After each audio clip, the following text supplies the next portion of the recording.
Hi everyone, I'm Lucas Hall from Landlordology and Cozy. We provide free property management software and some of the best resources online for landlords and property managers to learn how to be better, more ethical, and more profitable. So this particular webinar is on Tenant Screening 101, a step-by-step guide.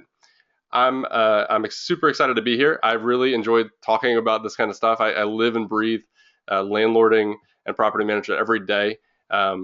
It's something I've done for the last 10 years and have made quite a portfolio out of it. We'll get to that in a minute. And I'm just excited to teach you about best practices and what you can do to find higher quality tenants. So let's get rolling. First and foremost, the agenda is one, we're going to talk about basics, and these are just elementary foundational blocks which you need to know for proper ethical legal tenant screening. Then we're going to talk about discrimination laws, which is always a kicker because people don't really understand them necessarily or don't really know all of which that it might pertain to. And then how I'm able to screen a tenant in about an hour, and that's from start to finish, like the whole shebang. Typically, it takes most people upwards of 6 to 8 hours of processing time if they're realistic with themselves about evaluating an applicant. And I just don't have time for that. I have a family and I have a business to run. So, and then 4, how to handle less qualified applicants. So what do you do if they don't pass and they're your only option? We'll get to that because that happens a lot. Number 5, I like to give away a ton of free information, bonus resources, and things to help you walk away from this feeling like you really got a lot of value out of it. So that's the goal. I want you to learn. I want you to ask questions. I want to talk about this and walk with you along this way. And that's really what landlordology is all about. So again, there's some PDFs in the handout section of your GoToWebinar control panel, and you can download those. Those are all pertinent to this conversation and this discussion that we're having. One of which is the notes, where you can actually take notes along a outline format of this presentation. And then lastly, we'll get through some Q&A. The Q&A hopefully will go anywhere from 30 to 60 minutes, so feel free to type in your question in the questions box on the right-hand side, and I'll answer it either right then or later in the show. I just called it a show. That's funny. I guess it is a show. Again, who am I? Why should you listen to me? I am a project management professional. That's a real certification. It's called a PMP, and I used to work as a government contractor for about 10 years of my life. That was my career, and I was working for a government consultant, a contractor as a consultant, and working with DoD and with the Treasury and with the General Services Administration, working on some of the biggest databases in the world and helping them do better and helping them, complete projects on time and on budget. But in my spare time, I was building a portfolio of properties, and now I have about 5 properties in 3 different states. I have 17 or 18 tenants, given, depending on the time of the year and if they have subletters or whatnot. And I'm the founder of Landlordology and the community manager or chief landlordologist at Cozy, which is always a funny term, but it's kind of a neat thing to say. We did make that title up, which is unusual, but it's about learning how to be a better landlord, right? So it's landlordologist. And I am not a lawyer. I think that's critical to say in the beginning because we will talk about discrimination laws and things that pertain to tenant screening. I am not a lawyer. I think every landlord should have a lawyer, and every property manager definitely should have a lawyer in their back pocket that they can call and pay per instance, and then deal with situations that come up that way. I'm a puppy daddy. I love hot tamales and anything cinnamon, and I'm a sucker for a double chocolate chip cookie. Those are my credentials. Again, I'm with Cozy. Cozy is where I work full time, and I actually am. Landlordology is part of them. I founded the website. It's landlordology.com. But Cozy came along about a year later and said, "We love what you're doing. We're trying to revolutionize the rental industry too. We're doing it through software, and you're doing it through content. Let's partner up. Let's talk about an acquisition, and we would love for you to be part of our team." And I said, that's awesome. That's great. Thank you. I would love to be a part of this. And it's been great ever since. That was a couple of years ago. Cozy really does provide, in my opinion, the absolute best software for landlords and property managers to manage their properties, and it's completely free. That's the kicker. No other product on the market will let you collect rent and transfer rent, online and screen tenants with credit reports and background checks at no cost to the manager. It's really a tool that democratizes these services. There are other really great tools out there, but sometimes they're upwards of $40 or $50 a month, or upwards of maybe even $200 a month if you're talking about the big boys. So check out Cozy. It's really truly free. What Cozy does is the four big pillars of property management: rent collection, online rental applications, background checks, and credit reports.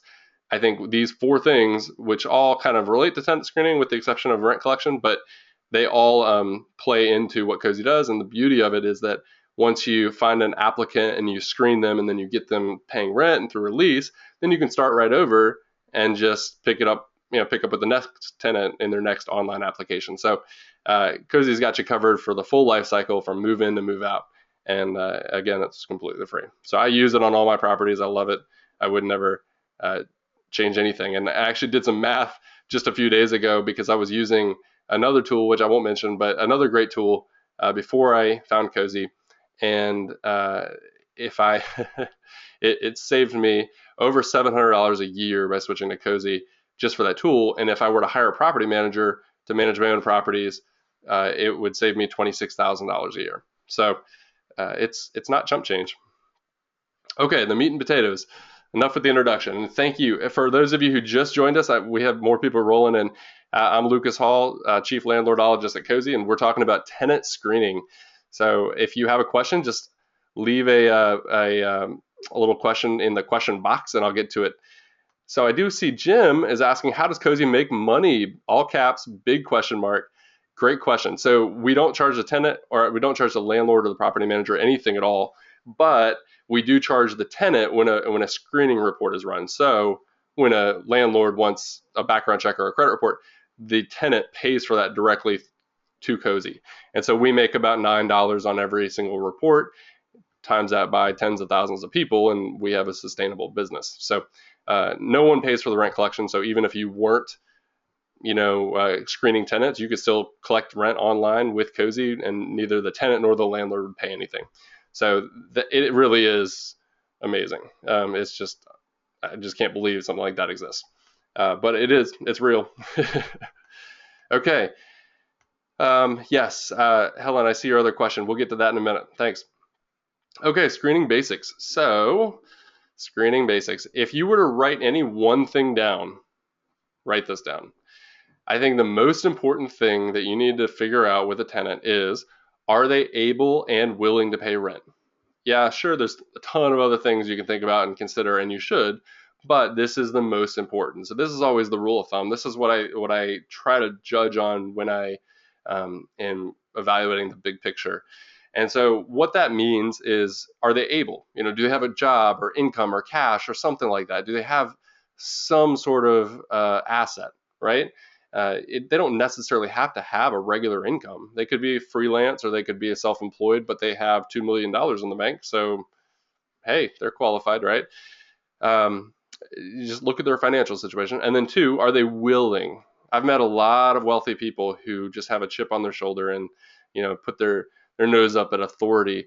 And I would never rent to them. I don't care how much money they have, because I know that they would just get, they'd be late on rent because they just get a kick out of it. There's these people that just feel like they shouldn't be owned by anybody. And you're entering into a landlord-tenant relationship where the landlord does have authority over the tenant, and you need to make sure you find somebody who's respectful. So that's the willingness part. Without both of those, you got nothing. General, and I go over this a little bit later, but general rule of thumb is I like my tenant's income, or the household income. So everybody that's living there, that's an adult that makes money, that whole household income to be 2 to 3 times the monthly rent. That's the general industry best practice. If you don't know that, memorize that one. Next, number 2, everything else that besides are they able and willing to pay rent, everything else can be repaired, evicted, or mitigated. Meaning, domestic violence issues, while horrible, I don't ever want to intentionally get myself in a situation where I have domestic violent issues with tenants, but they, maybe they punch a hole in the wall. Like, okay, it's just a hole in the wall. We can fix it, right? It's just maybe at most a few $100s if it's a big hole, and I can just withhold it from their deposit. So there's things that are not worth getting upset over. You really just have to look at the big picture. There are things that are going to happen where they may flood the basement because they just somehow broke a pipe. You can fix it. And somebody's going to pay for it. It'll hopefully be them or their renter's insurance. But you can deal with everything else. But if they don't have the money or they don't have a willingness to pay, then those are deal breakers. Number three, when collecting applications and when looking at somebody, I think it's important to remember that more information is not always better. I certainly need enough to qualify them, but I don't really need to know their parent's social security number or what their cousin's name is. All this other stuff that I just don't need it. It's one thing if a parent is co-signing, then I'll process them as an applicant as well. But I don't need to know everything about that person. I just need to know just the basics enough to get them qualified. I honestly don't want any more than that because then it makes me liable for that information. So, okay, number four, set approval criteria before you advertise. I think this is key, and I think most people don't do this. Most property managers, even professional ones, and landlords, they just say, well, we'll put it out there and I'll see who I get, and then I'll evaluate each candidate as they come in. Maybe we hit it off. While that's important, like a job interview, you're going to work with this person. You're hopefully going to have a year-long relationship. You certainly want to be on good terms with them, and they want to be, you want to have a good back and forth with them. But you got to watch out because we're talking about housing. We're talking about places where people live, and there are laws about that. So set your criteria. If you're going to say that everyone has to meet the income of 2 times the monthly rent, then you have to keep that consistent rule for everybody. If you're going to imply that or say that there's a no smoking policy, then you need to make sure that you don't accept a smoker having just denied another one. So set those rules and grade everybody by the same scale. And if you follow these couple things, you'll already be ahead of the game. Next, I think it's important to automate your listings and applications. There are 2 tools that I use in this process. One is Cozy. They have a listings tool, which is fantastic. It helps you build this beautiful little listing, and that you even get your own little web page where it has the property and they can apply right there.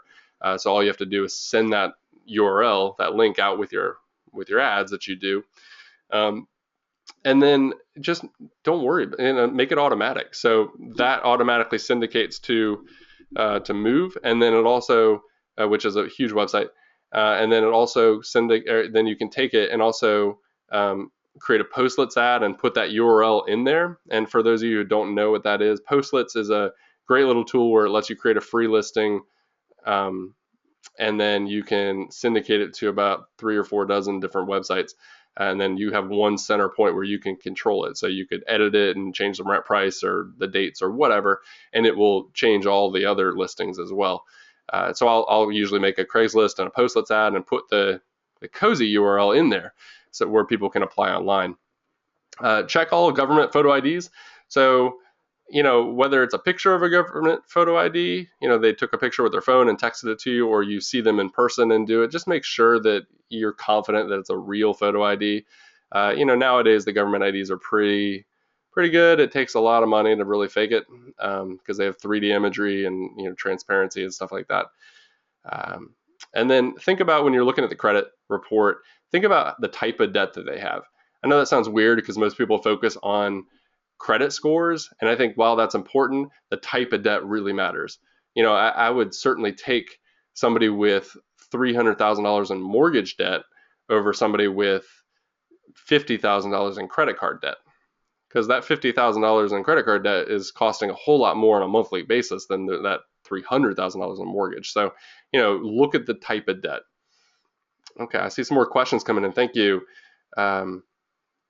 Betsy's asking, are you allowed to ask if your tenants, if they smoke? I don't see why not. Smoking or a smoker is not a protected class. That's not a legal class of person. It's a choice. It would, in my opinion, it's like asking somebody, hey, do you use a tanning booth? It's like a preference, right? They can choose to do it. I know there's addictive qualities and all that, but it's not a protected class. So yes, and more importantly, I think it's important just to state what your property is. Say if it's smoking or non-smoking, and that it is a violation of the lease that you can terminate the lease for if they don't fix it. So I usually just say don't smoke in the house and don't smoke on the decks. If you want to smoke, you have to go to the yard, something like that. But typically I don't rent to smokers if I can help it.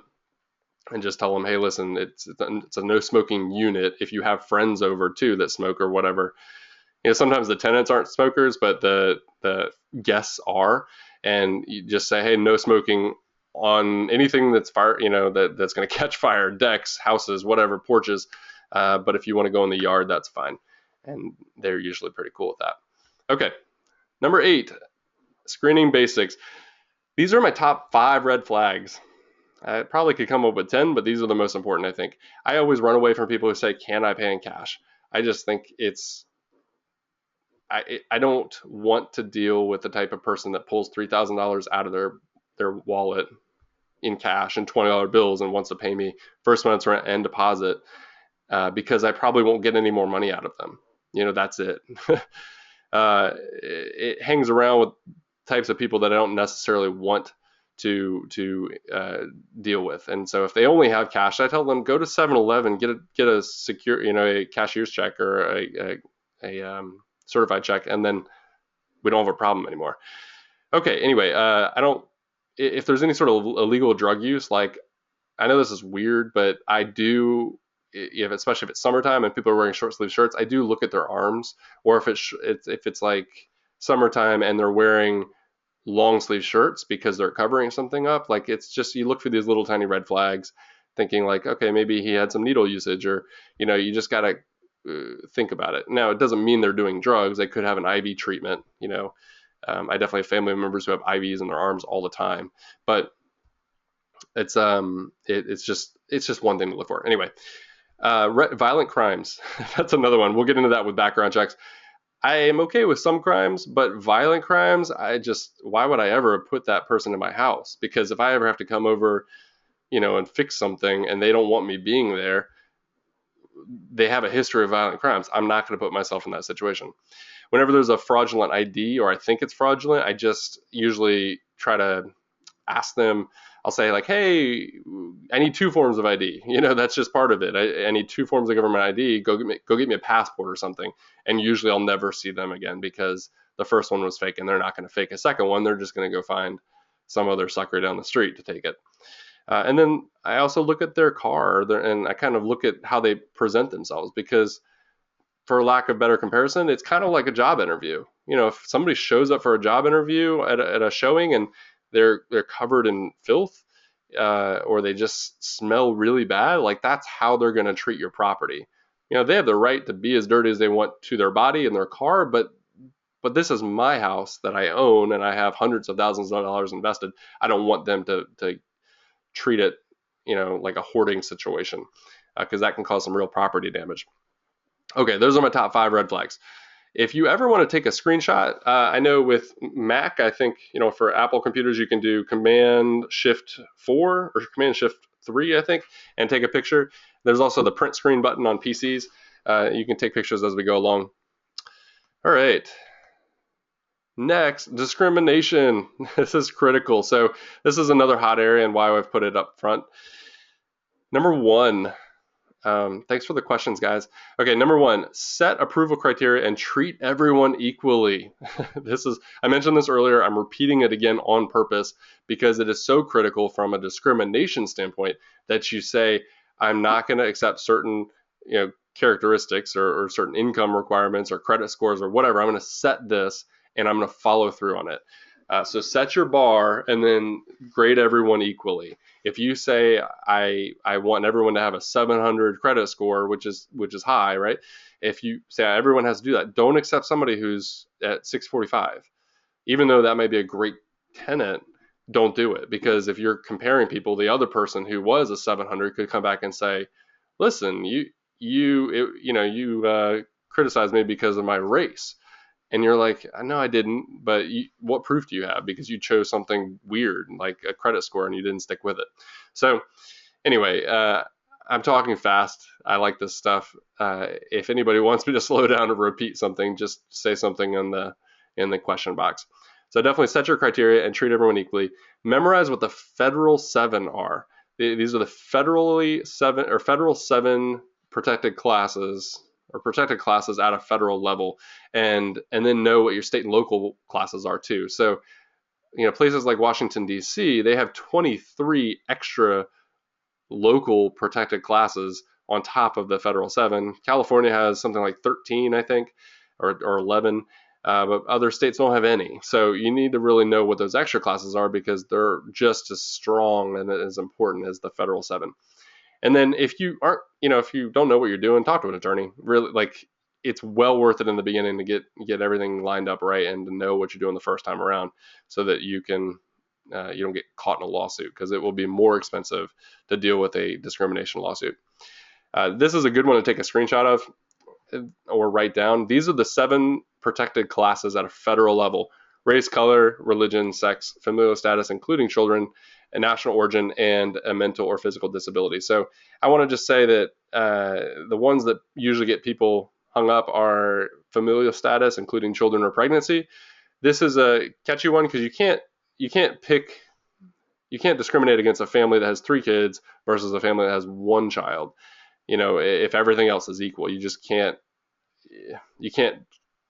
pick one because of the number of children.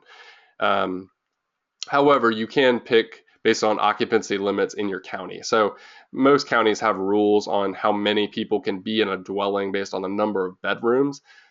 Every county is a little different though. Usually the most common one is like if there's 2 bedrooms, then you can have 4 people. It's 2 people per bedroom.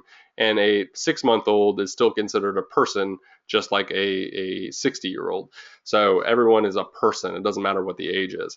In my county, it's a weird law. They actually do. You can have 4.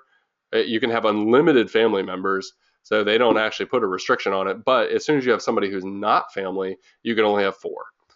It's the oddest rule ever, but that's my county, which makes it impossible for a family of 4 who might be living in let's say an 8-bedroom house, family of 4, to hire a nanny to live in one of the bedrooms and help them out, because that is now 5 people unrelated. So, but anyway, get to know your local county laws.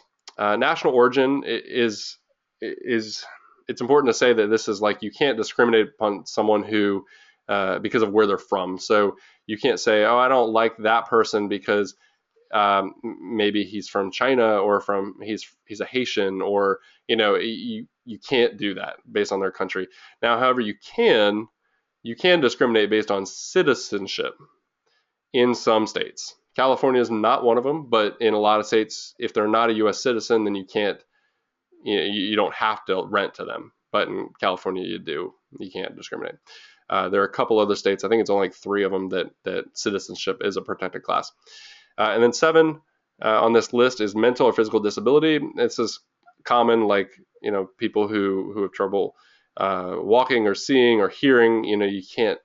It's just part of life, and that kind of goes into the whole thing about service dogs. And you really can't treat a service dog like a pet, because it's not a pet. It really is an animal, a guide dog or a guide. I've seen other things like oh gosh, what is that type of animal it's actually like a rat. It's like a huge rat, or it's a rodent. I've seen a guide, whatever that is, guide rat. But anyway, you can't discriminate based on that, because that's what they need to have a normal life, normal, quote unquote. So that's just like part of them as much as their arm or their leg would be part of them. So you can't discriminate against that.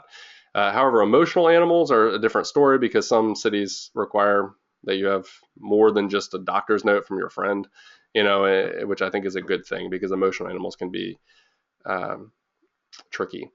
So anyway, the last thing I want to say about that is hoarding can be a mental disability. So you can't discriminate based on someone who is claiming that as a mental disability, but you can get the fire department involved and get them to render that the house is uninhabitable because they've blocked all the exits and whatnot, and then you can terminate the lease based on that. Um, anyway, okay, next.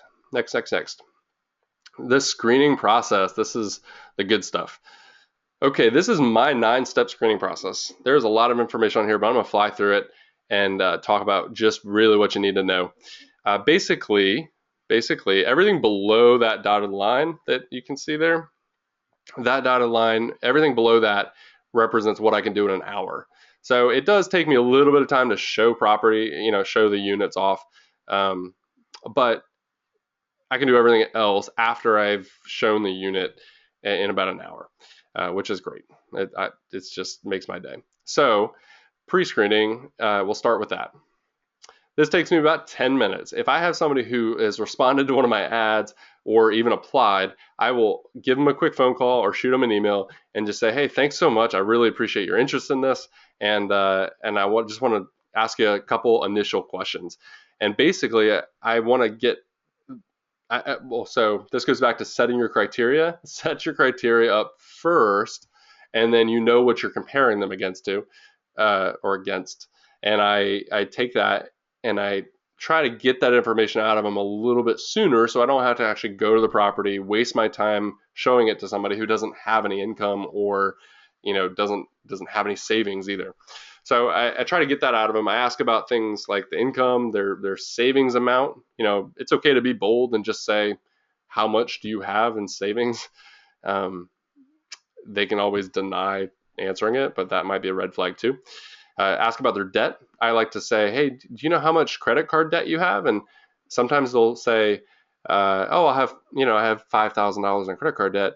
And then I get their credit report and there's actually 50,000. So they just dropped to zero, hoping I wouldn't check. But I want to find out if they're lying to me too. So this initial interview is real great. I ask them about any pets that they have and any hobbies. I usually just kind of ask open-ended questions and let them ramble because they will incriminate themselves very easily if they are rambling. I will often say like, hey, do you have any pets? Like, I'm a dog lover, and without trying to be malicious, I really am a dog lover. I have a 90-pound golden doodle, and he is my firstborn. Like, he's my firstborn. But I say, I love dogs. Do you have any dogs? And then they say, oh yeah, I do. I have 3, Chihuahuas. And I say, well, that's fantastic. Good for you. But you realize this ad or this listing is no pets, right? And they're like, oh shoot, and I can tell, oh wait, maybe they did read that, but they were just hoping maybe I wouldn't ask, or maybe they could just sneak them in or something. But it eliminates a lot of issues. Also, hobbies. The story I like to tell is that somebody had a tenant an applicant who was part of a rock band, and he was a drummer, and they would practice a lot. He did not rent from me. I did not accept his application, but when I talked to his former landlord or his current landlord, that was the reason why he was leaving, because his landlord said, you guys practice too much and the neighbors are complaining, and it's an apartment unit, it's a condo, so the walls aren't very thick, and you play the drums, like it's a big deal. I'm getting nuisance complaints. So he was leaving and looking for a new place, and he has every right to be a drummer, but I just don't want him causing issues with my neighbors. So that's a hobby. Being a drummer is not a protected class. If that's his lifestyle choice, then that's fine, but it's not a good fit for my unit. Now, if I had a single family home with like 10 acres of land all around it, I wouldn't care. Anyway, that is how I handle initial inquiries. That's before we even set up anything. If I do set up something with them and I say, hey, listen, you sound great. I'd love to meet you. Why don't you come by and see the place, and I'll give you a little tour. What I do is something called a landlord's open house. And this is a trick that I like to do. And I don't know if I shouldn't say trick. That makes it sound bad. But this is something I think I coined the term, maybe. It's called a landlord's open house. And what I do is I say, hey, listen, I'm showing the house on Saturday from, during the afternoon. I'd like to set up an appointment with you. Let's go through and we'll spend some time looking at the place and talking. What that means is I will tell my current tenants, the people who are there living there, I say, hey guys, I love you, but you just need to get out of here for like 3 hours, right? I'm going to do 8 or 9 showings, as many as I can squeeze into an afternoon. And I'm going to do it from 1 to 4. And I'm going to, line them up back to back every 30 minutes. And that way, what it does is it causes my tenants who live there are like, oh, that's great. Maybe he'll find somebody and I won't have to be bothered with any more showings at all ever until I leave. So, you know, that gives them incentive, and they usually don't mind. It's like 3 or 4 hours. They can go grab a movie. They can go get lunch. It's a Saturday. They usually want to be out anyway, and so it's a win-win. And I set up these appointments for people who are inquiring, and I say, come by, pick a time. Here's a time. We'll set it up, and I'll send them an email reminder and get their phone number. And then I'll meet them at the property. And I've got people coming in and out of this place every 30 minutes. It creates this sense of desire and buzz around the property because, certainly these people are going to see each other coming in and out, and they're going to see, oh, there's a lot of interest. I didn't realize he had other showings today. So it just, instead of spreading them out over 2 weeks, let's cram them all together, get it over with. Like, be a good steward of your own time. And I usually think about things like, did they arrive on time? Were they presentable? Did they, did they really care about being there? Did they want this place? I ask them open-ended questions. I have conversations with them as I'm showing them a unit, and I like to do the showings because it gives me a chance to meet the people that are potentially going to be there.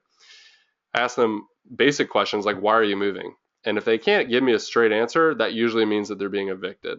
That's a red flag. Ask them why they want this place. It's everything from, I just need a place right now, to, oh, it's like right next to my work. I can walk to work, and that's great. I want people to be happy with the location.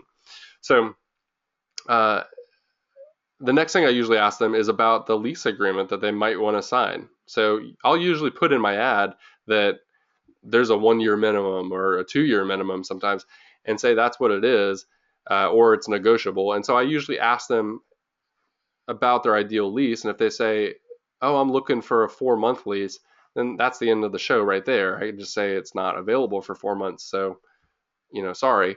But I'll also see when they want to move in. So sometimes they're looking like 90 days in advance. And so I have a vacancy coming up in less than 30 days, and they want to move in 2 months after that. Well, that means I have to lose 2 months worth of rent, and that's not okay. So that can be another deal breaker. And next, I want them to describe their job. And sometimes I'll even ask them if they tell me about their current landlord. And if all they do is complain about their current landlord, then you better believe that they're going to complain about you. They're not going to like you. So I think that those are some really great open-ended questions. Lastly, after the showing, I will usually say, hey, let me walk you to your car. And I've actually received hate mail because of this, because I'll talk about this in webinars. This is called the trunk junk test, and I didn't make up that name. It's a real thing, and people use it all the time, not just for landlording and tenant screening. But I walk them to their car, and they usually love that. And I'm having a conversation with them. And sometime during that conversation, I just kind of peek down or peek into their back seat, the back of their car, assuming there's not tinted windows, and just look at the condition. It doesn't have to be clean. It doesn't have to be perfect, but I just want to see if there's maybe something there that they didn't want to tell me, because they maybe weren't expecting me to look in the back seat. Now, it's not a privacy concern because the back seat of their car is exposed to the entire world. They could park it on any street and just anyone could look in. So it's not a privacy issue. But, if they say they don't have any dogs and their back seat is covered in Rhodesian Ridgeback hair, then that means they have a giant dog. Or, perhaps they, this is a weird thing, but perhaps they might have a ton of guns and ammunition. Now, there's nothing wrong with that, but it begs the question. It's like, well, how many guns do you have? And are you going to store things like live grenades or maybe even what you think are not live grenades, let's say, under my kitchen sink? Or do they drive around with, fully a full propane tank in their back seat, which is just a huge mistake or explosion waiting to happen? So, that means they're going to store a propane tank in your bathroom. Common sense stuff, right? Okay. Trunk junk test. Remember that one. All right. Step 3. This usually takes me about 15 minutes. And this is ID verification and application verification. Since I use online rental applications with Cozy, I don't have to worry about the ID verification, because whenever they submit a credit report and a background check, we actually at Cozy, we verify their identification through a series of really intense tests or questions. It's the 3 or 4 questions that only that person would know, and it's the questions that are fed to us from Experian. So Experian uses these questions to verify identity in order to get a credit report. Things like, how much was your car payment on your Toyota Corolla in 1992? And you're like, oh man, I haven't had to think about that in 15 years, and so you just think that person would know it, or he could go look it up, but somebody who's forging an identity wouldn't know that. So they're great. By the time I get the credit report, I know that person is who they say they are. And then also, it's really important to know that you should collect applications from every single adult applicant. So a lot of times you'll have a family move in and they say, well, let's say just the wife works. And so the wife is the one with the income, but the father might be between jobs or stay at home or something. And that wife is like, well, I'll just fill out the application. That's it. No. You need a credit report and a background check on every adult applicant. Minors, you don't need to worry about, So usually it's 18 years of age or older as an adult, but it does vary a little bit from state to state. So make sure that you get them to fill out an application so you know who's living there and get a credit report and a background check. Because the wife might be clean, but you never know. The father might be, a arsonist or something. So you just need to be very careful. I do check the ID. So just on the off chance that person is filling it out for their grandmother or something, somebody who may not qualify, I do ask for a photo ID. And like I said, the credit report will check at least that it is the right person, but I need to make sure that the photo matches as well. And then lastly, I had somebody respond to one of these webinars and say, listen, this is all great, but why don't you just check Google? And I said, that I can't believe I hadn't thought of that, but you're right. Just type in the information, type in their name and maybe where they formerly were from, what county or whatever, and just see what comes up. Facebook is awesome too, because if they say, I have a lot of younger applicants, like in their right out of college phase where they're 23, 24, then they're used to having lots of parties. And they say, oh, we're a really quiet bunch. We never have any parties. And then I go onto their Facebook pages and I see nothing but giant parties, like pictures of people having huge parties at probably the last landlord's house. So, that's the kind of stuff that you can dig up fairly easily. Okay, so step 4, this is after the application comes in and I've received the credit report and the background check with that. I'm looking at the income part of it. And again, this is all with Cozy. There's other ways you can do it, whether it's paper application or other tools, but Cozy is by far the simplest and easiest way that I've ever seen to get this information. And it's all online, so I never have to deal with it.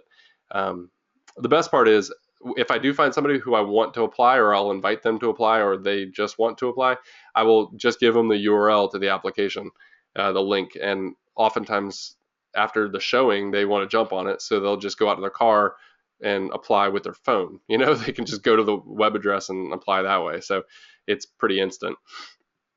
I will require proof of pay stub. Some people don't do that, but I think it's important because if they tell me they work for Google and they make $200,000 a year, I don't really know if that's true. So show me a pay stub, and on the pay stub, it tells me a lot. It tells me, how long they've been working there, whether it's 2 years like they said, or if it's just 2 months.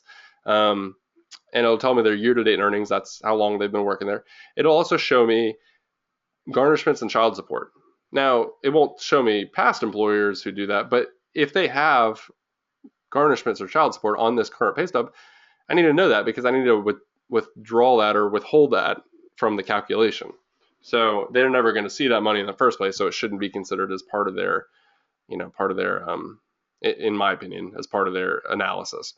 And then if you really want to be really bold, which it does take some guts to ask for this, but you could ask for a bank statement and they could just print one out or send you the PDF because it's super easy to get online now off their online banking. But ask for a bank statement. It's a little weird to dig through their transactions and see that their favorite restaurant is Chipotle and they eat there twice a day. But it's a great way to see if they don't have an income and they say I have $200,000 in the bank. It's really the only way to prove it is to see that bank statement. All right. So now, after I've qualified them based on income, which, like I said before, it's 2 to 3 times the income amount, then I'll talk to their references. I think this is the second most important part. I think that it's really critical that you call the last two landlords. I'll say that again. It's really critical to call the last two landlords because the person who is currently their landlord is not really going to know how they left the place because they're still living there, right? I mean, he's not going to know if they trashed it on the way out or they didn't clean or maybe they punch a hole in the wall just for a good riddance. They just don't know. So it's important to call that previous landlord to that. So I think that's what you should try to do. Oftentimes, it's really difficult to call large apartment complexes because they have security measures and they just never really want to give out the information.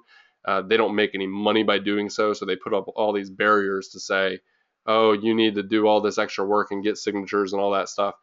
It's more work than it's worth. But if you can get the last two landlords, then great. I usually ask them these questions, which are shown here, but my favorite and how I always end the conversation is, would you rent to them again? I think that summarizes everything. Now, I can tell a lot by the way they answer that. If they have to think about it, then that's probably a no. But, a lot of times, so what if they were late one time or two times because of something happens? Like, people are human. These, our applicants and tenants are human. They're going to make mistakes. But overall, did they care for the place? Would you do it again? And if the answer is yes, then that says a lot. So that's my go-to ending question. Wow, guys. Okay, a lot of questions here. Thank you. Okay, let me just make sure. Oh. Christopher and Mary. No, I don't. I don't think that the rodent I was talking about was a ferret. It's like a giant rat. I saw it on. I've seen them before, but there was a Discovery Channel show. I mean, they're like 40-pound rats, and I forget the name of them. Anyway, that's like a guide rat. Okay, great. Jim is saying you might also ask the current or past owner if they are related. Great question. So I will. Well, I've actually never thought to ask directly that. That's a great point. But what I do is I say, can you tell me the start and end dates of the lease? I think a real landlord would know that, but somebody who's a friend and just trying to pull a fast one over you probably wouldn't. Things like, how much are their rent payments is another great one. Yes, Capara. Oh, how do I say that? Caparara. Yes, I'm not. That's probably how you spell it, and I just can't pronounce it. Yes, thank you, John. It's that giant rodent. Okay. Next, step 6. This takes me about 10 minutes, and the reason why credit score and also a background check takes me 10 minutes to review is because I require them as part of my rental application. So the beauty of using Cozy is that you can require that. It's just a checkbox. And when they fill out that application, they are walked through a process. It only takes them a few minutes. And when they go through this process, they pay for a credit report and a background check. And then that instantly gets shared with them and instantly gets shared with you. It's a soft inquiry, which if you don't know the difference between soft and hard inquiries, a hard inquiry is bad. It hurts the tenant and it does hurt their score. It's never a fun process, and it's the reason why tenants typically don't like credit reports to be run, generally speaking. Soft inquiries means that they participate somehow in that process, and it doesn't hurt their credit at all.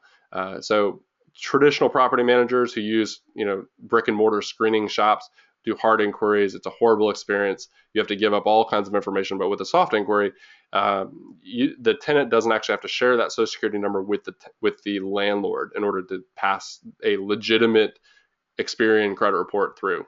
So social security number is not required.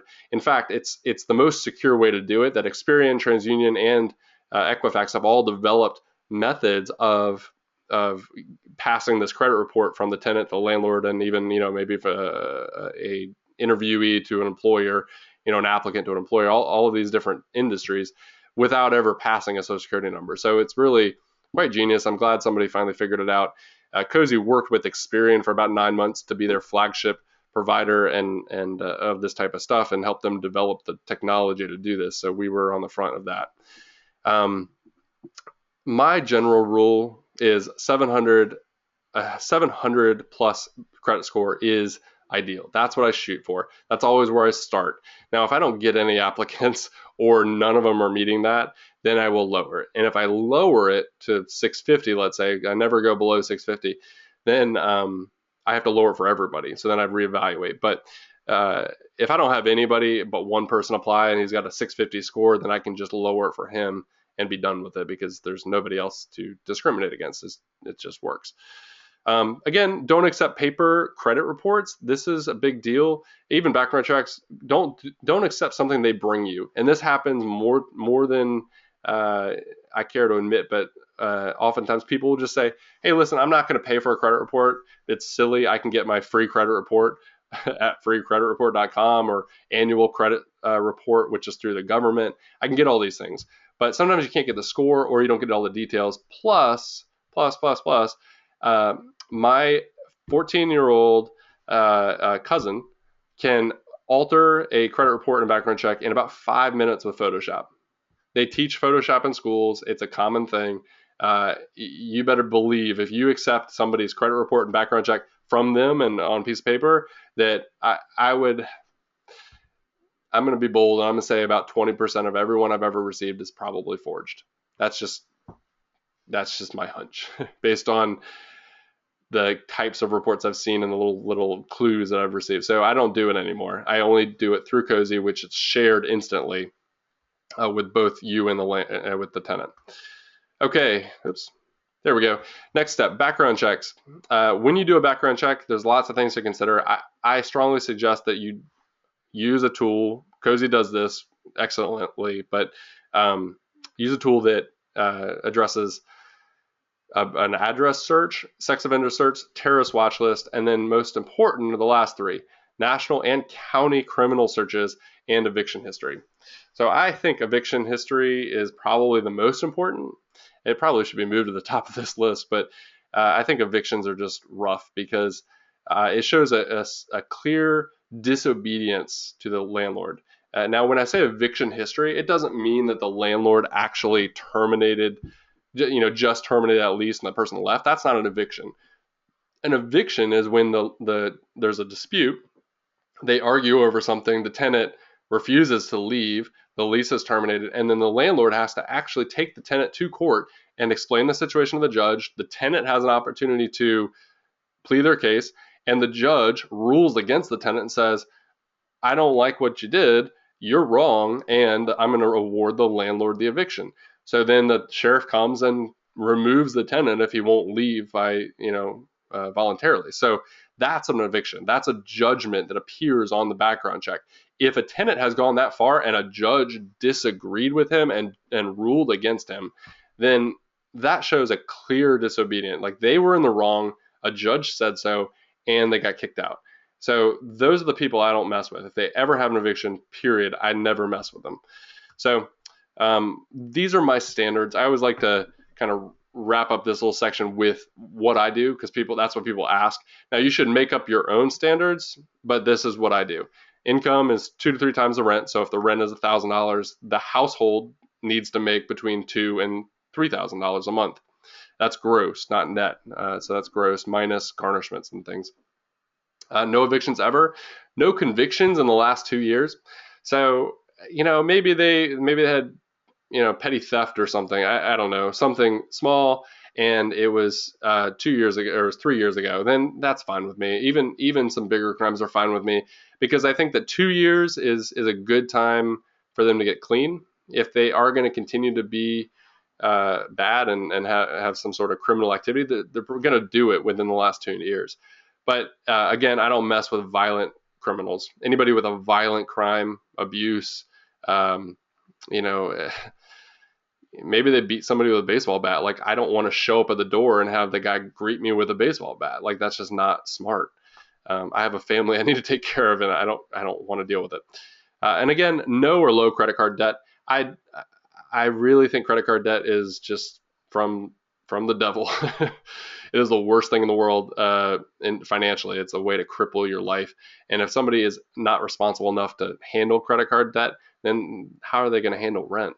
So I look for no or low credit card debt. Let me show you what I want to show you now is a credit report and credit score from Cozy. I keep talking about these things, but let me actually show them to you. This is a great way to put my money where my mouth is. So let me do this. Okay, so now you should be able to see this credit report, and this is a guy named James Hacker, which is a fictional character. So this is a sample report. It shows first and foremost his credit score, 744, which is great, and it shows you how that compares to the rest of the United States, which is awesome. Then it goes into telling you about the monthly payments.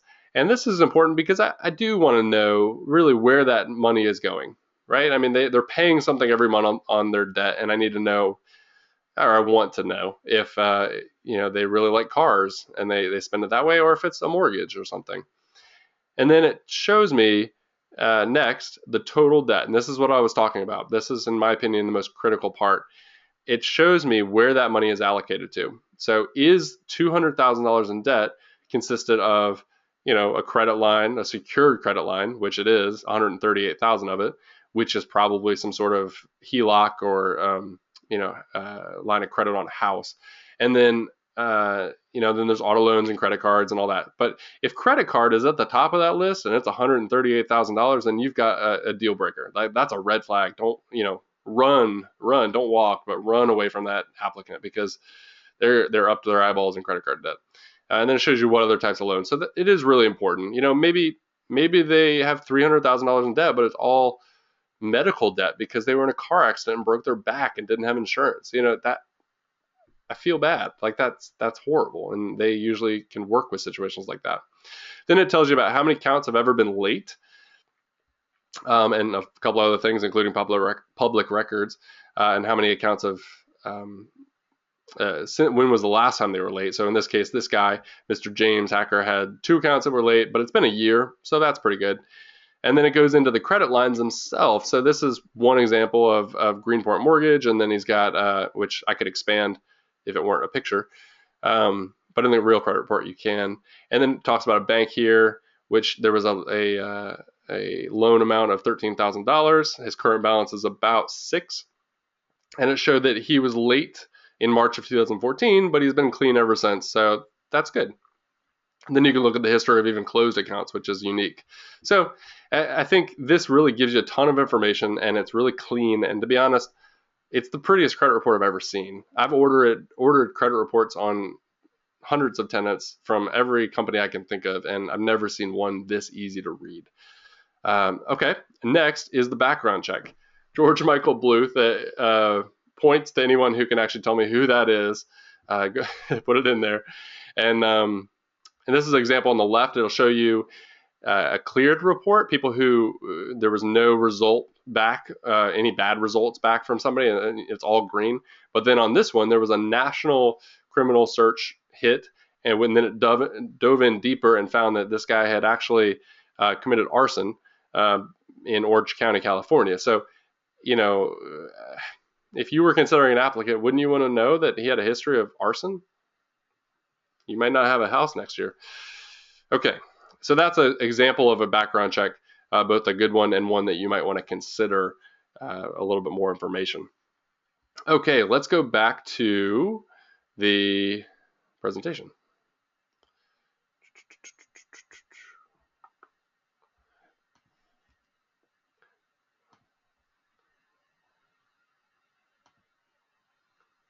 Okay, great.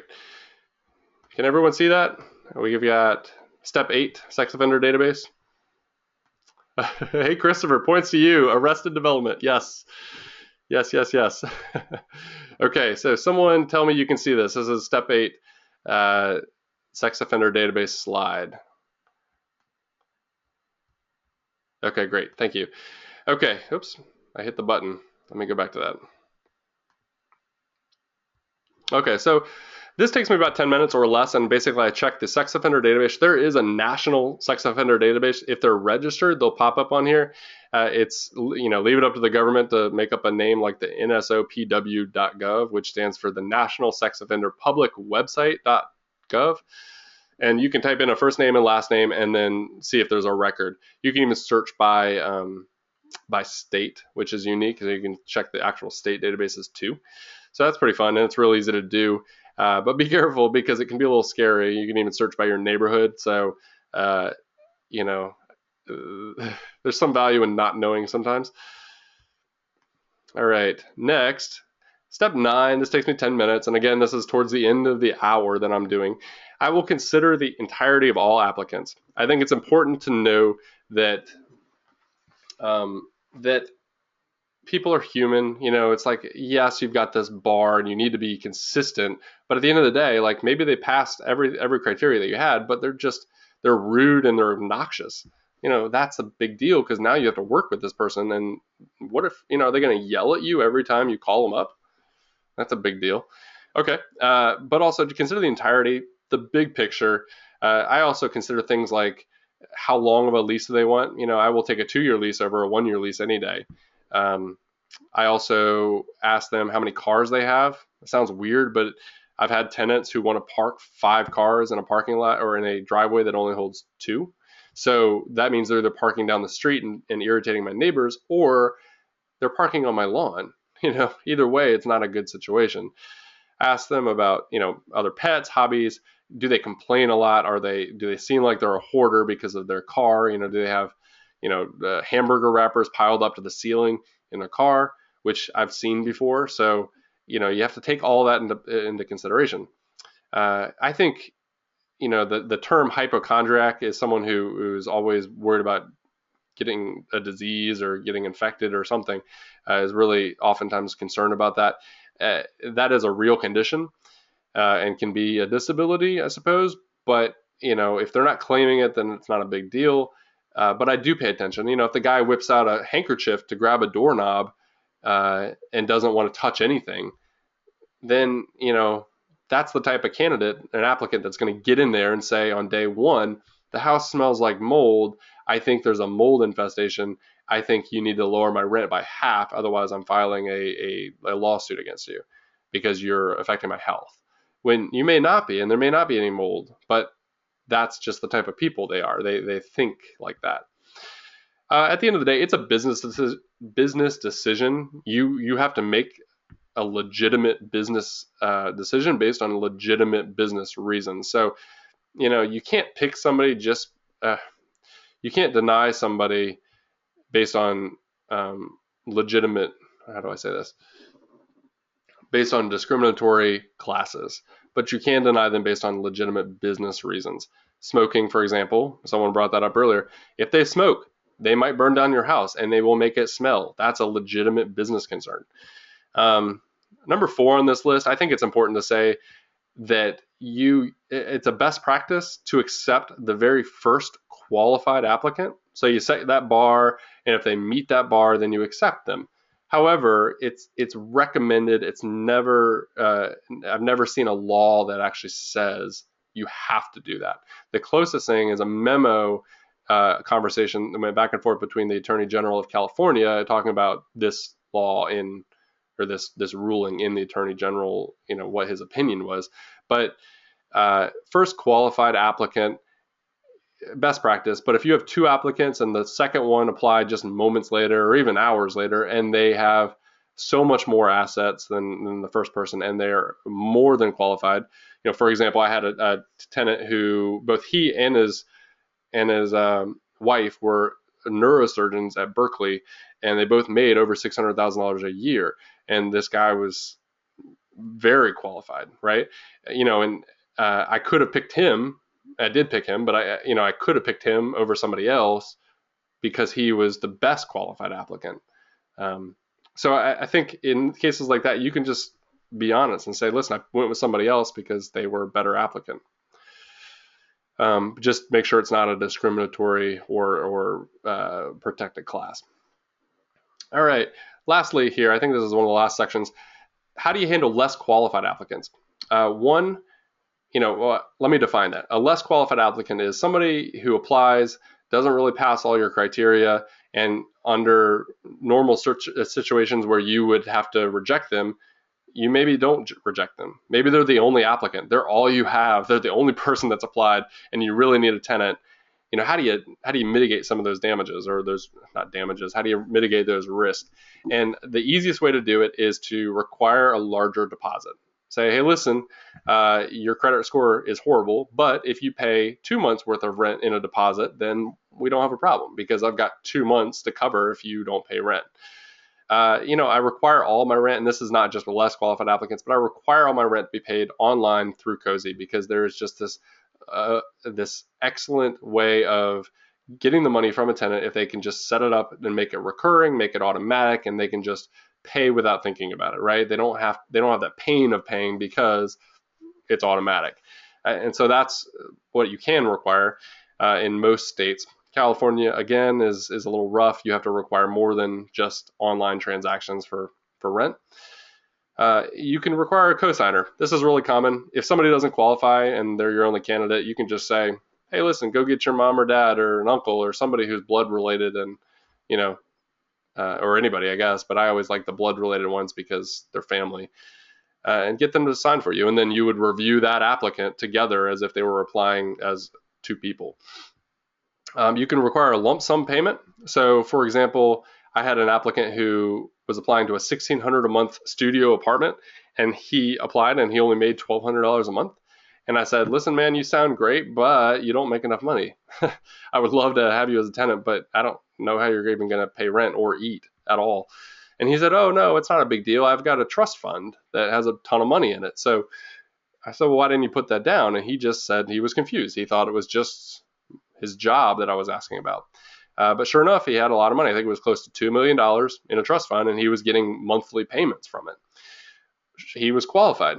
But instead of saying that you like show me bank statements from that account, I just told him, listen, it's a 4-month lease. It's short. If you pay me everything up front, 4 months worth of rent plus a security deposit, then you're qualified instantly. We don't have an issue. And sure enough, a few days later, I got a check for $8,000. So, he was instantly qualified, and it turned out to be great. So check your state laws for limits on how much prepaid rent you can take. My state doesn't have any, but some states, a lot of states do, and they say you can only accept maybe 2 months worth of rent up front. So that is the end of the main part. But what I like to do is I always like to give away as much as I possibly can. So these are additional resources for you to take away. So again, in the right-hand side of your screen, you'll see a control panel, and on the bottom there's handouts. You can download all 4 of those documents, one of which is the official Landlord's Guide to Tenant Screening. But we have more to look at. So you can go into Landlordology, which is the site that I made a while ago, and then had been acquired by Cozy a couple years ago and has grown substantially. We fill up Super Bowl Stadium every month in traffic. It's close to 2 million unique visitors a year, which is just fantastic. But again, there's state laws, services, a services directory, landlord guides, and then a general guide on how to be a landlord built in. So the most popular part is these state law sections. And so what this is you can go on and click on any of the green states, and I think we have a few more since I took this picture. But click on any of these green states and then check them out and research the state laws that are pertinent to you. You really need to find out what those laws are, and they have links to the actual statutes, so you never have to worry about it. Next, these are the landlord guides. I've got a couple, examples here. You can download these. These are completely free. Again, they're chock full of information. This one, which is the latest one, the Landlord's Guide to Rent Collection, is awesome. You can actually get this one on Amazon if you want. It's we don't make any money on it. It's just we're giving them away for free. Amazon, you do have to pay because it's printed. It's a hard copy, but it's really just a fun thing to go through. I would love any feedback if anybody reads them and enjoys them or doesn't enjoy them. Just let me know. The directory is where you can find curated companies that I think are just high quality. I think they provide a good service, a good product. We don't make any money on them, but We don't make any money through affiliates. I just think they're great. So I've either used them personally in my own life and I'm in my own business, or I've seen what they can do and I think that they're awesome. So there's a variety of different categories you can sort through. Next is the landlord lifecycle. That walks you through the whole kit and caboodle on how to be a landlord.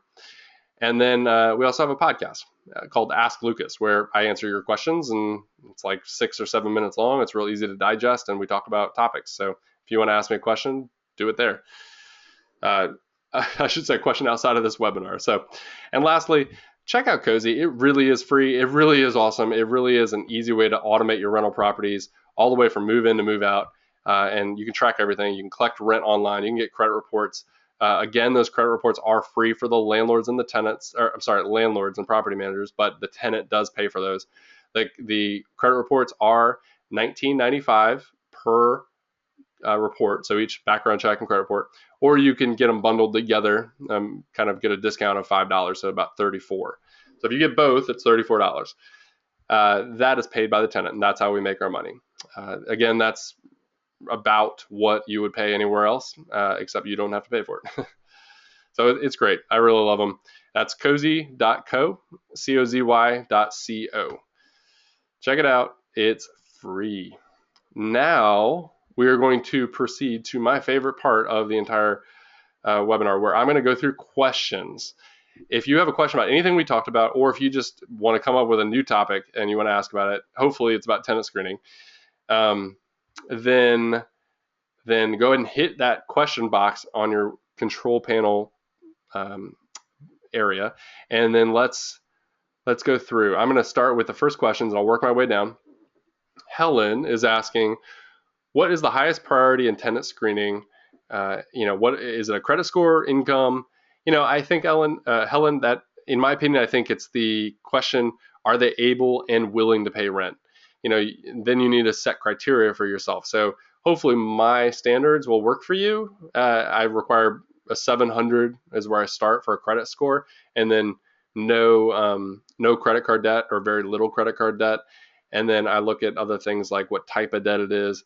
So download the PDF and go check that standard slide out again. Helen is also asking, what if the applicant does not want to provide his credit report? Will we still put him to the next step? That's a great question. Sometimes they just say no. And that's when you have to say, well, listen, I've defined what these criteria are going to be before they apply. So that way the decision's already made. It's a pre-choice. You've made that choice in the beginning that I'm going to require credit reports from all applicants. So if they don't want to do that, then they've eliminated themselves. Now, if it's your only applicant and you're desperate for a tenant, that's a risk you can take. I suppose you could say, I'll waive it, and just take your risk, and you're not discriminating because you didn't have any other applicants, but you could do that. So, it's up to you. It's a business decision. You have to weigh the risk and see what the benefits are going to be. But personally, if a tenant is saying, I'm not going to give you my credit report, I'm not going to pay for one, I'm not going to let you see it, then they're hiding something. It's a huge red flag. So I hope that helps. Okay. Let's see. Jim is asking, what about a family unit that takes in or cares for children in their home? That's a great question, because a lot of people do have babysitting services or what is it called? Childcare. My mom did that when I was growing up. My mother ran a little childcare business in our home. It's common, and you just have to decide, is that okay? Hopefully that they talk about it beforehand. But if they're within the realm of the law, so every county has a rule about childcare and home businesses. If they're within the realm and they get the business license for it, then that's no problem. Like, it really shouldn't be, because those people aren't actually staying there or sleeping the night or spending the night, or they're not using it in a way that the county hasn't already permitted. So I wouldn't have an issue with it. Now, you got to look at occupancy rules. So if, most of the time commercial buildings have fire regulations saying that only a certain number of people can be in here. A lot of times houses, you can set those rules too. So you can say, I don't want any more than 30 people in this house at any given time, including kids. You can do that kind of stuff, but if you do, put it in your lease. Okay, Jim is also asking, can you ask for their handicap needs? Can you ask if their handicap needs handicap accessibility?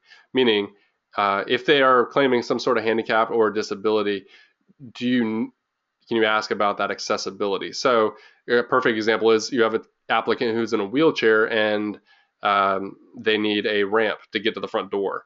Now, what it states, and again, I'm not a lawyer, so this is not legal advice, but what I've read is that, and what I've taken in a real estate class is that you have to allow the applicant to add their own accessibility tools, and you can even, in most states, you can even require that they set aside a small escrow account to fix fix those things after they leave. So if they install a bunch of handrails, you can tell them to put aside a couple $100 or whatever the price is to fix the drywall when they're done, or remove the ramp or do these other things. So as long as it's within reason, and it's not going to cause drastic harm to your property, which most things won't. So yeah, you can certainly ask if they need additional tools and resources to make their handicap, to add that accessibility. I think you need to know that if they're going to put in a ramp, but you can't really stop them if they want to do that. Okay, so Helen, again, how do you know that your listing price is reasonable or not? What if it's too low?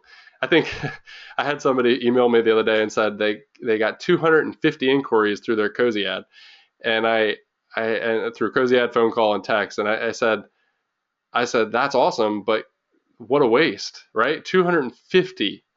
So that means you priced your unit like half of what it should be priced at.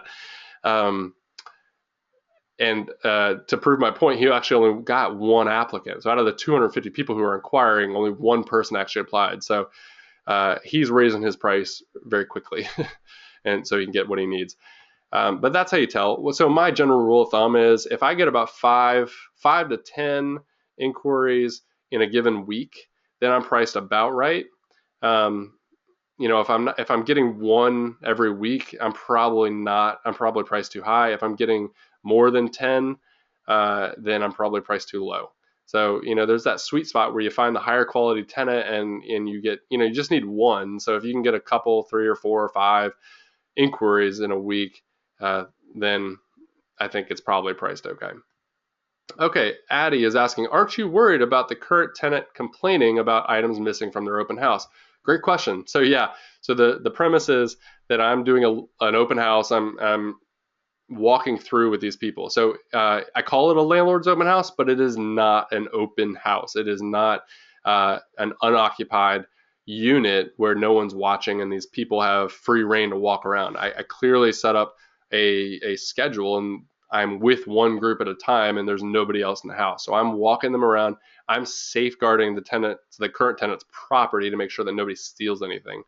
And so if something happens and they pull a fast one over me and I don't see it, they steal something, then that's why I require renter's insurance. So then they would file a claim and get reimbursed for that, and I wouldn't have to pay for it.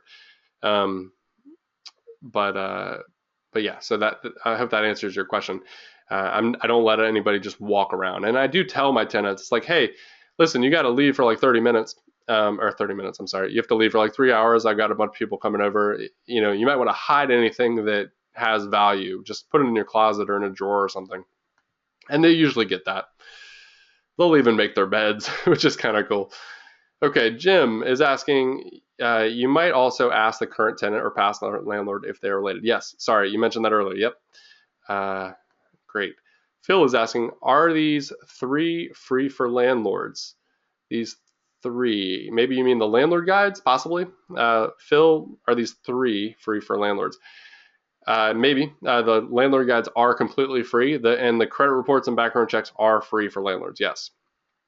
Okay, great, thank you guys. Wow, a ton of questions. Okay, so Christopher's asking, so Cozy doesn't include the sex offender check?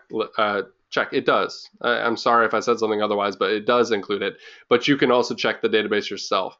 So it's just a double check. Thaddeus is saying, hey Thaddeus, good to have you on here. We've spoken before. Do you have to reveal your criteria to a potential tenant? After a decision is made, can a potential tenant who was not chosen challenge your decision? Do they have to go through the court system? Wow. Okay. What do you say about someone calling and asking, how do you select tenants? Is it first come, first serve? Okay. A bunch of questions in there. Do you have to reveal your criteria to potential tenants?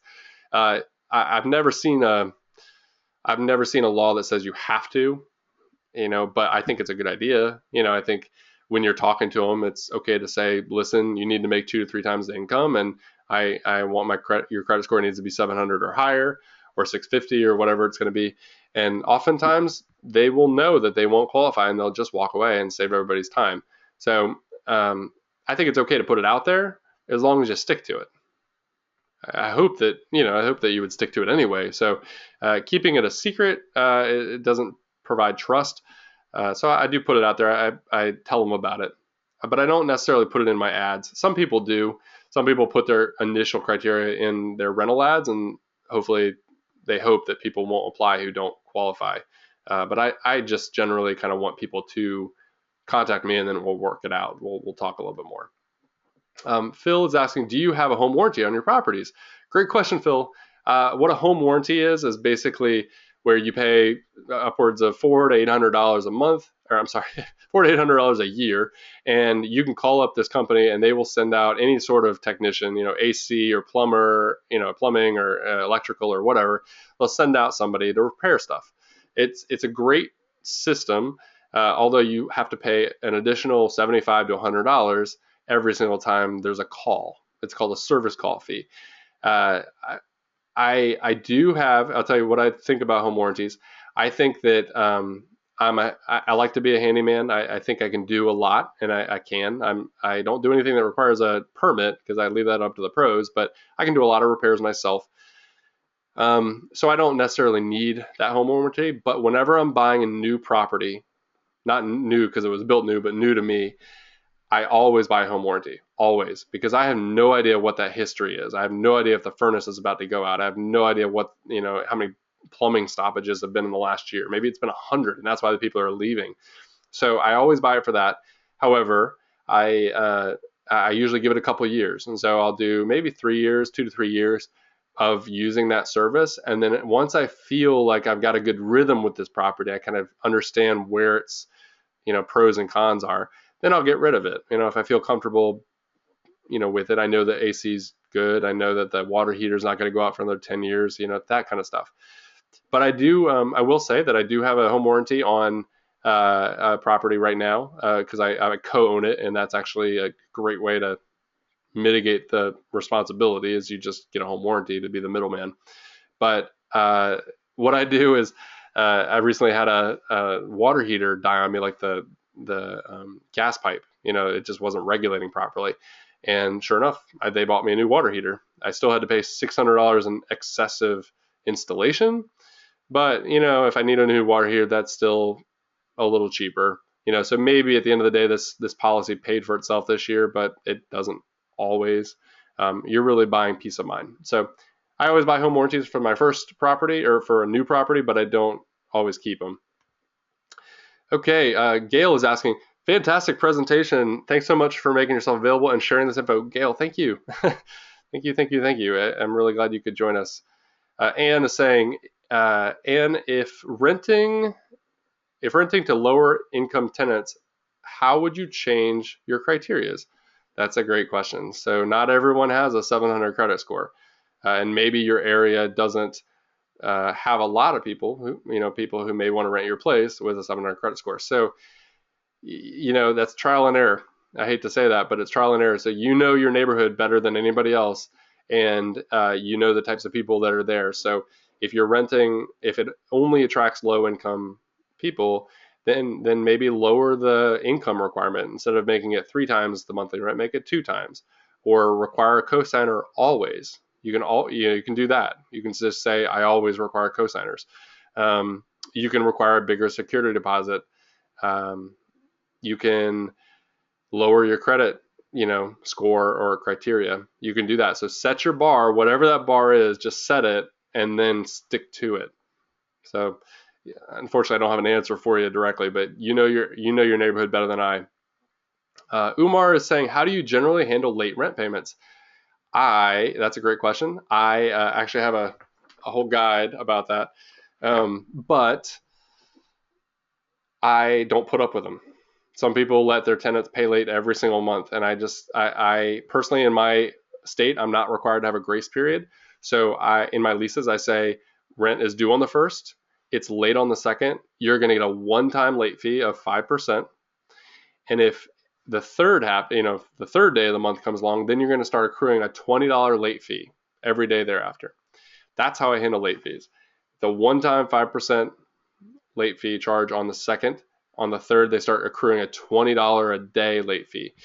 Now, not all states allow daily late fees, but I have a bunch of articles on landlordology. Just Google or search for daily late fee. And then the purpose of the daily late fee is not actually to collect money. I don't really want any late fees. I'm not going to make a lot of money on these things. I don't really care. I'd rather just have my rent.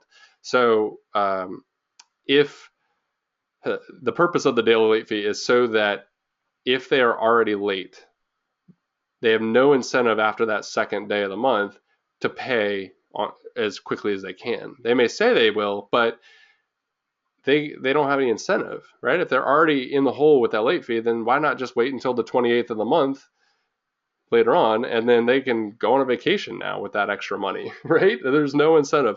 So that daily late fee encourages them to pay as quickly as they can. Now, I usually always waive that daily late fee as soon as they pay me. But here's the rub, right? I have not had a single late payment since I started using Cozy, because in my lease I require that they pay me through Cozy and make it automatic. So I pick good tenants, I pick high quality tenants, and then they pay through online, which they absolutely love. Every person I've ever told, hey, you can pay online, their eyes light up. It's awesome. But they're never late. That's the beauty of it. That's the beauty of online rent payments, especially through Cozy. So I don't have to deal with it anymore. Now, with that said, I still have that late policy in my lease. I've just never had to enforce it in the last 2 years. All right, Trisha. Hey, Trisha, good to have you.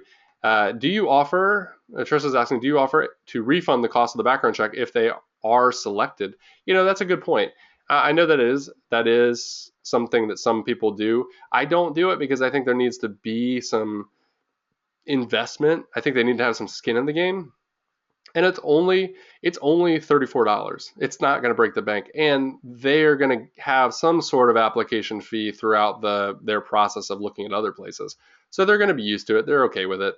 I usually don't refund them that money. I just say that's what it is. But the good news is that they get something for that money. So while I received the background check and the credit report, so did they, right? So they actually have a copy of it, of both of them, and that's worth something. So no, I never do.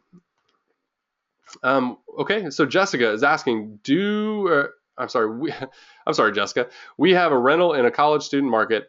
How would you evaluate groups of 4 tenants against one another? How about if some tenants want to stay, but with a new couple of roommates?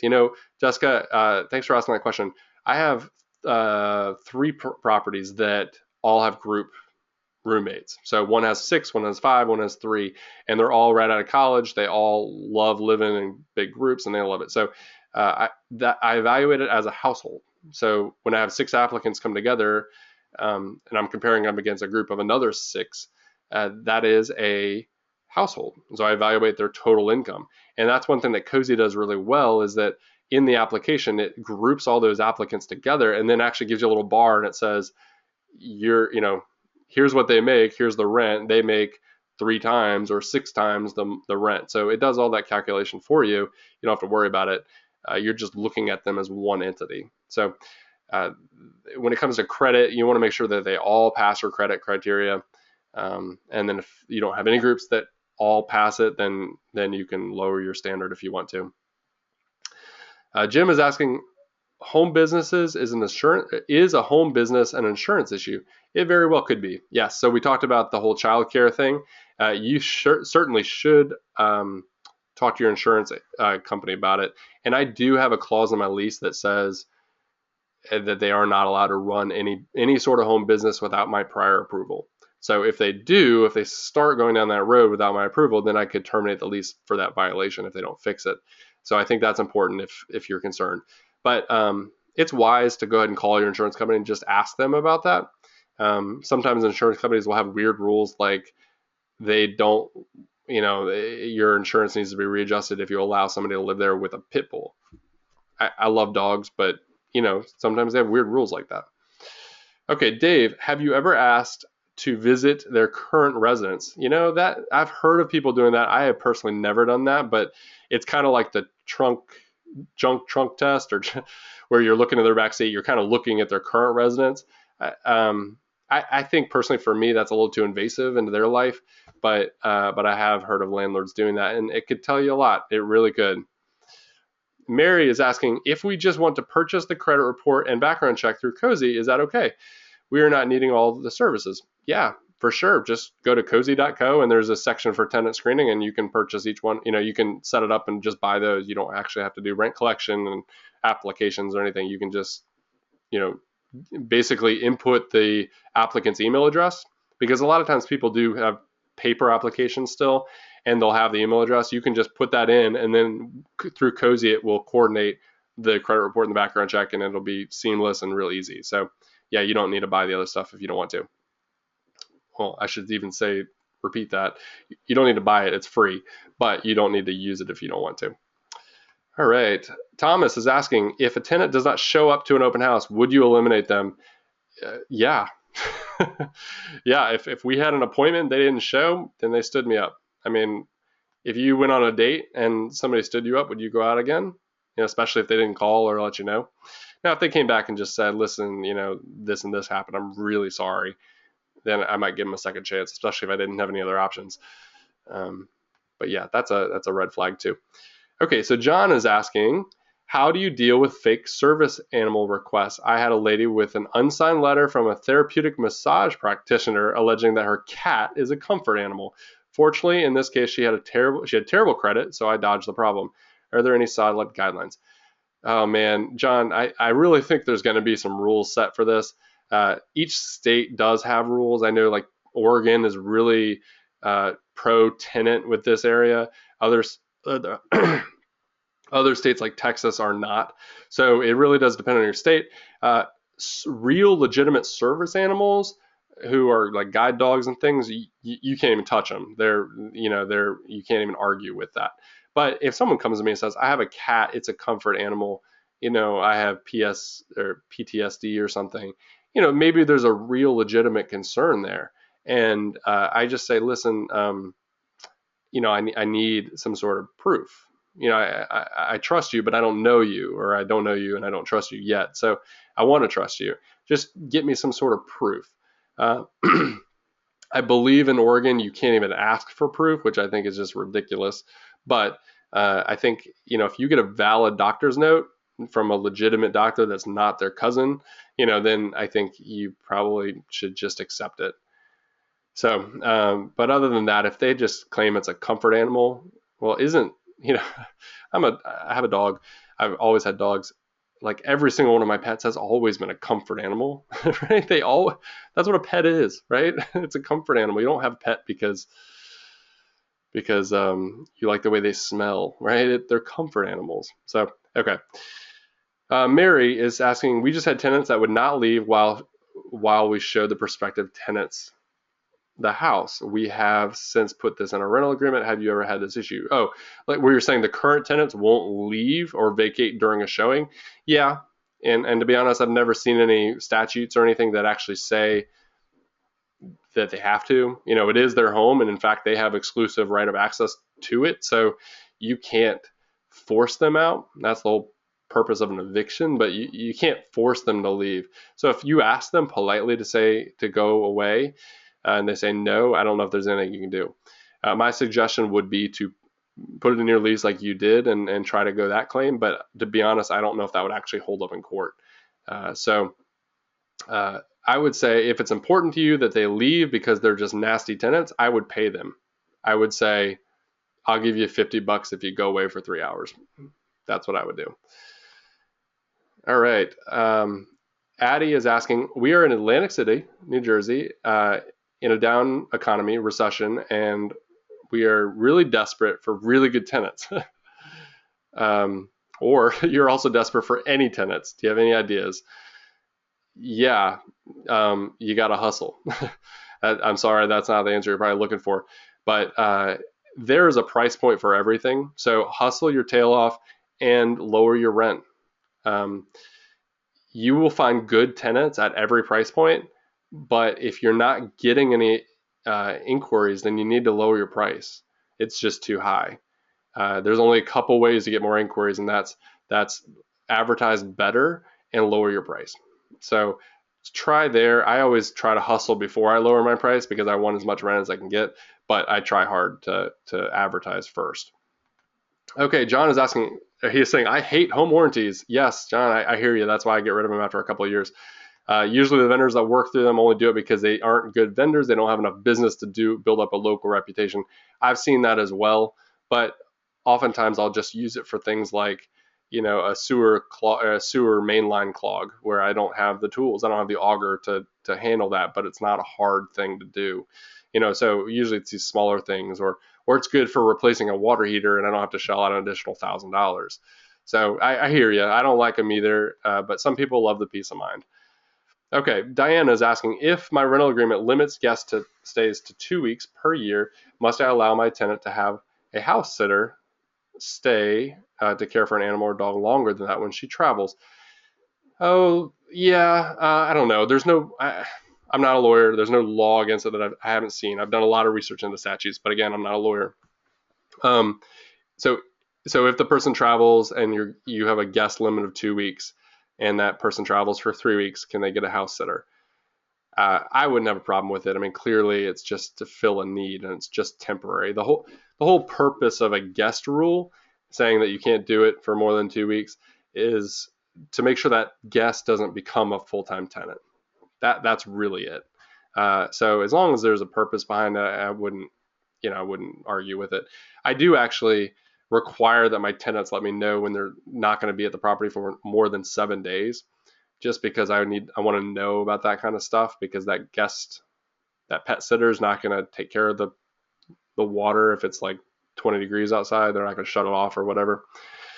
Okay, so Addie is asking, would you post the link for the late fee guide that you showed? Yeah, so just go to landlordology.com/guides, and it's called The Landlord's Guide to Rent Collection, and it's in there. So give that a try. Okay, Trisha, great. Thank you. Great seminar. Thank you so much. That's awesome. Thank you, Trisha. How long does Cozy, this is what Jim is asking, how long does Cozy take to deposit the rent into your bank account? Great question. So it processes money from one account to the next through the ACH system, which is the standard of processing money electronically in the United States. It's a regulated system, regulated by the Federal Reserve, and it takes between 3 and 5 business days to process the money from one account to the next. That's the standard by the definition of the Federal Reserve in this system. Now there are other companies that do it quicker, but they front the money and they'll take it back if it doesn't clear. With that said, Cozy very soon, very, very soon, will allow the tenant to pay with credit card or debit card too. And if that happens, it'll just be 1 to 2 days if they choose to pay with that method instead of a bank transfer. So, the way I look at it is it's 3 to 5 business days. If I get a check from them, it's going to take 3 to 5 business days for that money to show up anyway. So it's no harm done. Okay, Jim, do you run background checks on all 6 people if you have a group of 6 roommates? Yes, everybody. Every adult applicant goes through the same process. So it doesn't matter if it's a group of 6 or a group of 2. It's, if you're over the legal age, then you're going to get a background check and a credit report. Okay, Jim is also asking, can you charge more deposit for a comfort pet? I will tell you, in some states, yes, in some states, no.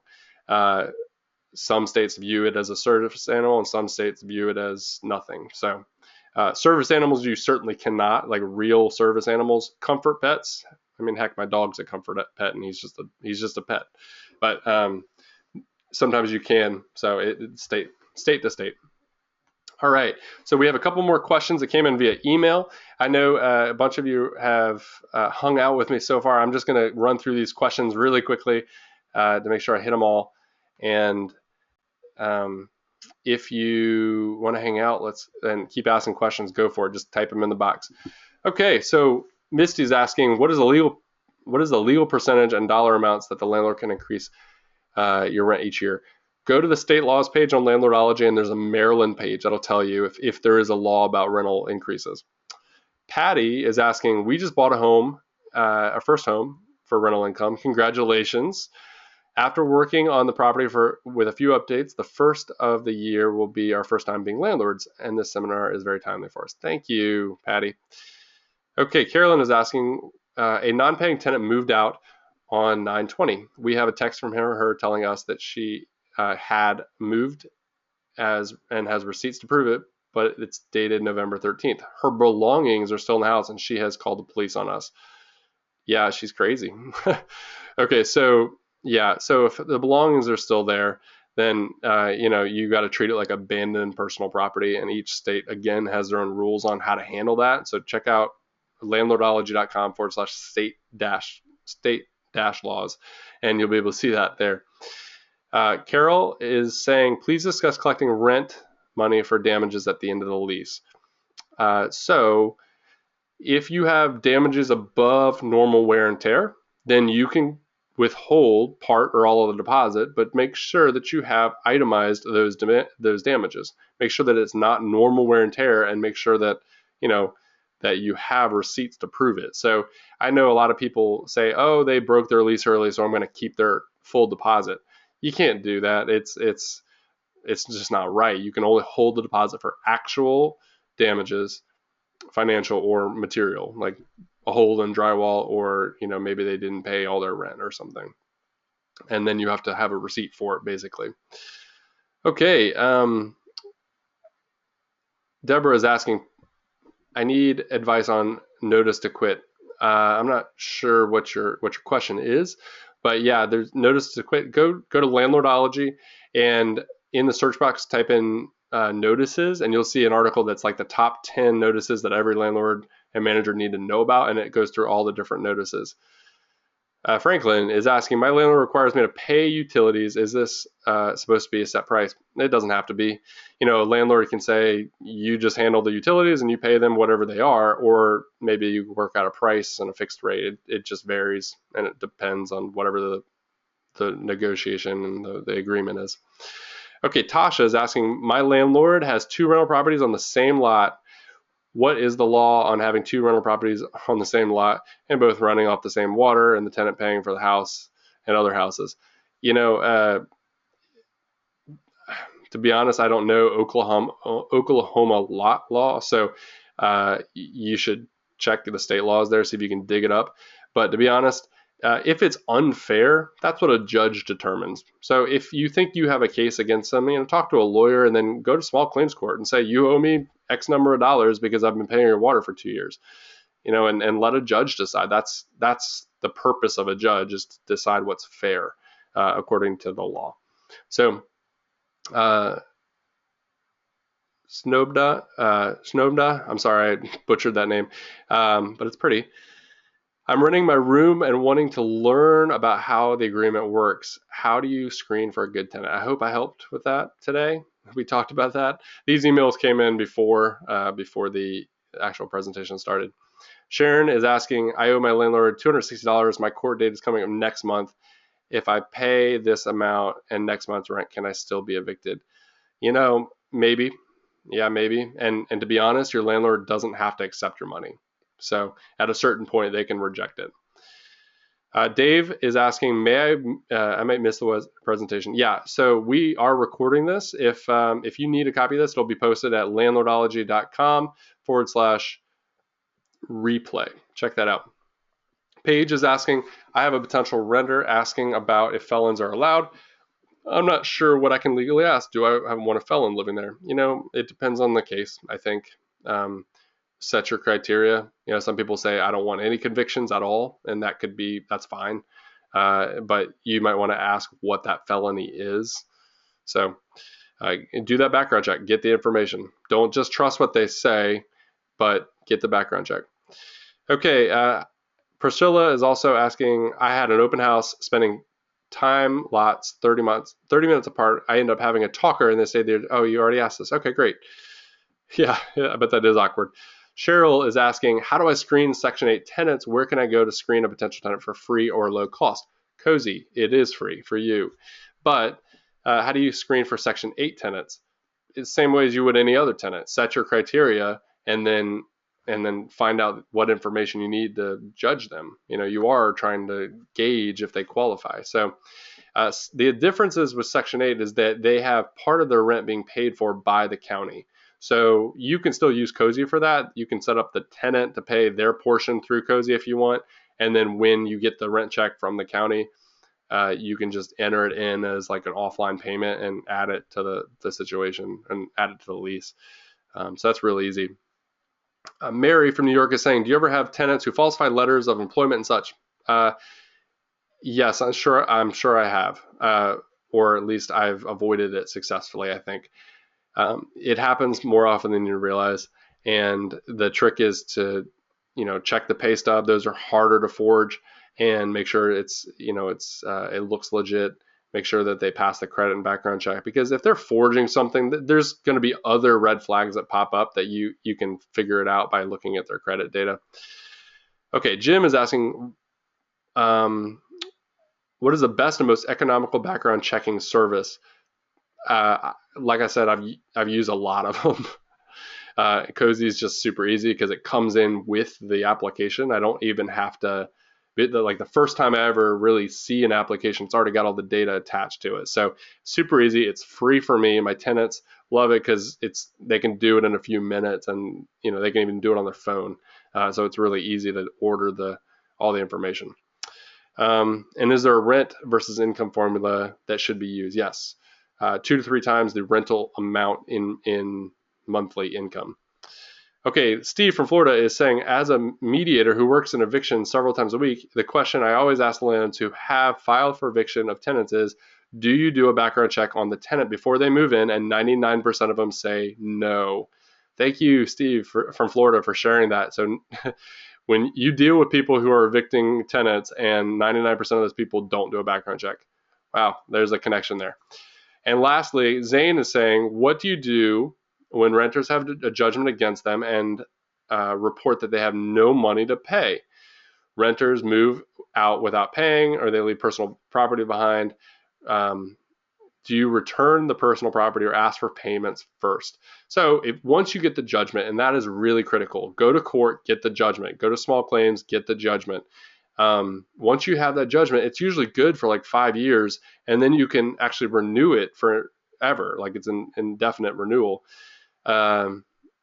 You can hold on to that. So yeah, they may not have any money now, but they will eventually. And they might stick around in the area, and then next time they have a job that actually pays a regular salary, you can go to that employer and get a court order and go to that employer and say, I'd like to garnish their wages. So you can pull the money that way, and that's going to be really embarrassing for them when their new employer realizes they have a garnishment. But maybe they'll just pay you right out front or something. But you can also take the personal property if they don't want it and they aren't coming to get it, and you've given proper notice according to your state laws. You can often either sell it or put it in a storage unit and get it out of your way, and then bill them for all of your expenses. So again, every state is a little different on how to handle personal property, but generally speaking, it usually can be used to compensate the landlord for the hassle. All right, I think. Oh, geez, gosh, more questions. You guys, Jim is saying, this is the best webinar I've ever attended in a very long time. Thank you very much. Jim, you made my night. Thank you, man. That is really nice. Okay, Addie is saying, I sent Cozy invitation to my existing tenants, and they disregarded it, saying they don't trust an online security in general. What do I do? Yeah, Addie, that's part of it. I think there are people out there that don't trust anything they can't hold in their hand. They don't trust online payments. Sometimes, and this is just my experience, 50% of the time, it's an excuse. They're hiding something in their credit report and they don't want you to see it, so they're just blaming online security. But I'll tell you, Cozy, go look at Cozy's site at the bottom. There's a whole security section. We have bank level security. It is encrypted. It is as secure as your online banking. It is excellent, right? We deal with over $100 million a year. I think it's closer to 150 now, and it's in rent. We're transaction. We have to be. It's a financial services company, so it is incredibly secure. We have over 100,000 users on Cozy, and we've never had a data breach. Now, cross your fingers, right? But and out of the hundreds of millions of dollars we've processed in rent, we've only lost. I think it was up until just recently. We only have lost through scammers, which from Nigeria or whatever, like $300. $300. That's it. And our users didn't lose any money. It was all just Cozy. So it's incredible the amount of security that we have on this. So it is secure, but if somebody doesn't want to hear it, I don't know what you can do. You just say, listen, this is the criteria. This is the background screening company I'm using. If you don't want to participate, then you've eliminated yourself. And that's honestly what I would do. But it's up to you to make that business decision.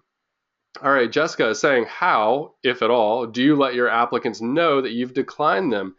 Do you let them know, and why? Yes. So I always send the rejection, right? I mean, someone took the time to pay for a background check and a credit report, and they applied to your property. Like, the least you can do is tell them, sorry, you didn't get the place. What I do is I will always call them first. Now, I know that's scary because it's conflict, but I think it's the least I can do. So I just tell them, hey, listen, you didn't get the place. Just, be very upfront that you didn't get the place, and can I answer any questions for you? And the first question is why? And then you say, well, you didn't pass the criteria of X, Y, or Z. If there's something in it because of their credit report and that's why you didn't do it, then they can go look at their credit report and they can actually dispute it with Experian if they want to through Cozy. So that's really convenient, and it takes the burden off of you to have to deal with that. But you don't have to tell them anything about the person you actually accepted. You don't at all. That's none of their business. You just have to tell them they didn't get it. And to be honest, I wouldn't reveal too much. I don't even think you have to really say why unless it's a credit report issue. I always do. The phone call is just to have a conversation. I think that it's going to mitigate a lot of my risk of having a lawsuit later if they have a chance to talk it out. And then I will always follow up with an email and just say, just to reiterate, here it is in writing that you didn't get the place. That's what I do. All right, C is saying, hi, Lucas, thanks for taking your time to share your wisdom with us. We appreciate it. Thank you. And Helen is saying, does Cozy work for people in Canada? You know what? It doesn't. Cozy is only for the US right now, but we do have world domination goals. It's in the roadmap. Canada will be the first place. The reason being is that we get our credit data from Experian, and in order to pull a credit report, you have to have a social security number. And then also with the properties, you have to have a U.S. property address. And then with rent collection, you have to have a U.S. bank account. So yeah, it is very, very strict to U.S. right now, but soon, I'm hoping in this next year, we'll open it up to other currencies and other economies. So that'll be great. Okay, guys, that was all the questions for tonight. Thank you so much for joining me tonight. I really had a good time, and it seemed like all of you did as well. Please check our events calendar on Landlordology. We have more webinars, and they're also free. Check out Cozy. If you do sign up for Cozy, please send me an email and just let me know. I'd like to celebrate with you. It's a step in the right direction. My email address is lucas@landlordology.com or lucas@cozy.co. Both of them work. Again, that's lucas@landlordology.com. So thanks again, guys. I really appreciate everything, and I love hearing from you. Have a great night.